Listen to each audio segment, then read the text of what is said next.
प्रतिभाऊ रावडे चॅनलमध्ये सर्वांचं स्वागत. पाहू शकता आपण हा भिमुख आपण पेरला आहे. तर भिमुखाविषयी तुम्हाला माहिती थोडी सांगतो. सर्वांनी पूर्णपणे व्हिडिओ पहा. तर आपण पाहू शकता ह्या रानामध्ये भिमुख आपण पेरला आहे आणि 3 दाणे निवड केली आहे आपण.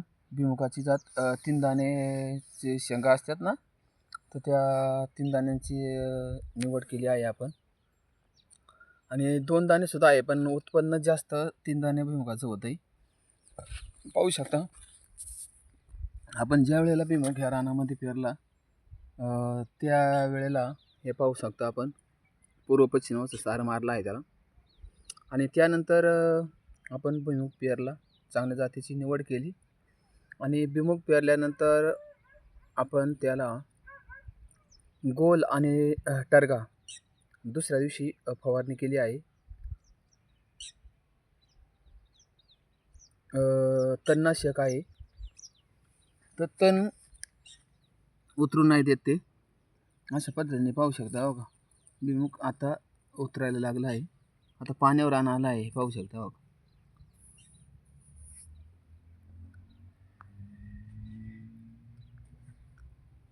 पूर्णपणे रान पाण्यावाला आहे आणि अशा पद्धतीने हे आपण भिमुखाची पेरणी केली आहे. पाहू 3 दाणं बियाणं, एकच नंबर भिमुख. 1 किलो जर आपण भिमुख जर पेरला 3 दाणे, तर 1 किलोला 1 पोतं निघतं, असं त्याचं उत्पन्न आहे. आणि मार्केटमध्ये सुद्धा त्याला चांगल्या प्रमाणाची मागणी आहे. पाहू शकता अशा पद्धतीने भिमुख निघाला आहे. काही ठिकाणी अशा पद्धतीने पाहू शकता.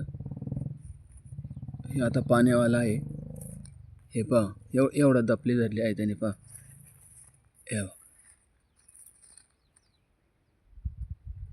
अशा प्रकारे उतरून निघत आहे तो. तर आपण 2 दिवस उद्या त्याला पाणी सोडणार आहे.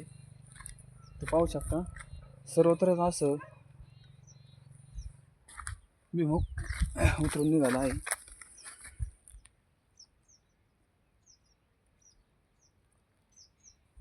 तर भिमुखाचे पीक खूप छान आहे, जेणेकरून घरगुती आपल्याला शेंगा असो किंवा शेंगदाणे असो, त्याच्यापासून एवढे फायदे आहे का आपण घरी जर भिमुख पेरला तो मार्केटला सुद्धा विकता येतो.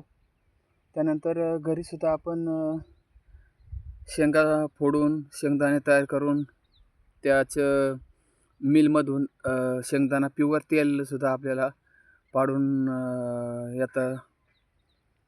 आणि शेंगदाणा पेंड म्हणून सुद्धा जनावरांसाठी फायदेशीर असते. लहान मोठ्या जनावरांना पेंड फायदेशीर असते.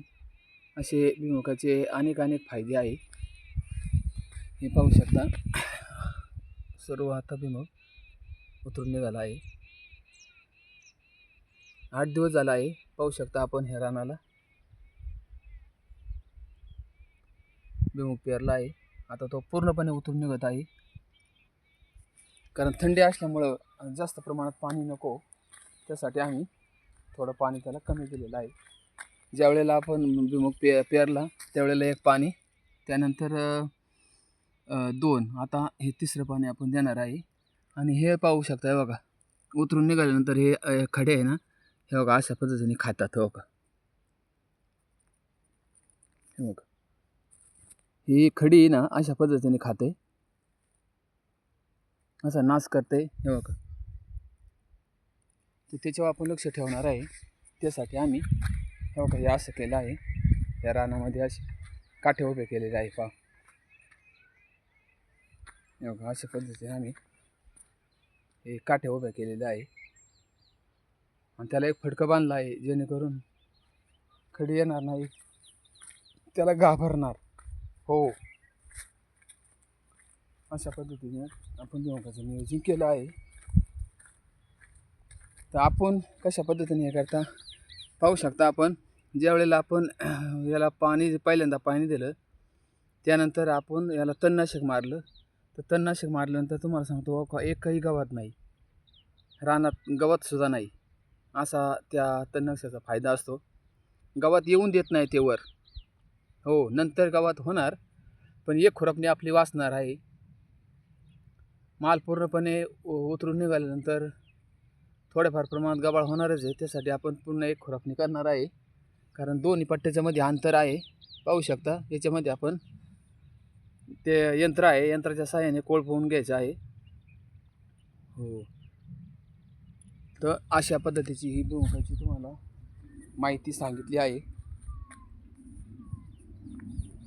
आपण जर केलं असेल तर आपण पूर्णपणे माहिती सांगा, आम्हाला बी कळलं पाहिजे आपली माहिती. अशा पद्धतीने भुईमुग काही उतरून निघतोय, काही उतरला आहे, काही उतरण्याच्या मार्गात आहे, पाहू शकता. हे पहा.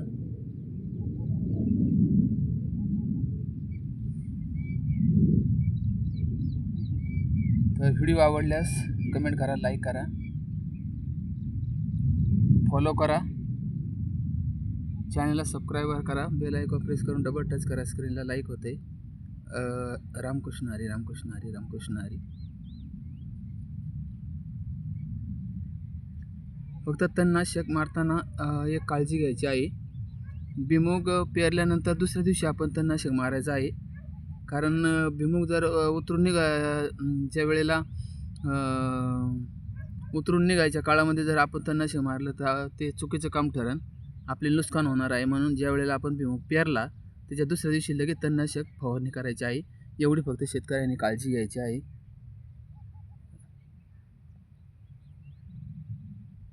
व्हिडिओ आवडल्यास लाईक करा, कमेंट करा, चॅनलला सबस्क्राईब करा, बेल आयकॉन प्रेस करून डबल टच करा, स्क्रीनला लाईक होते.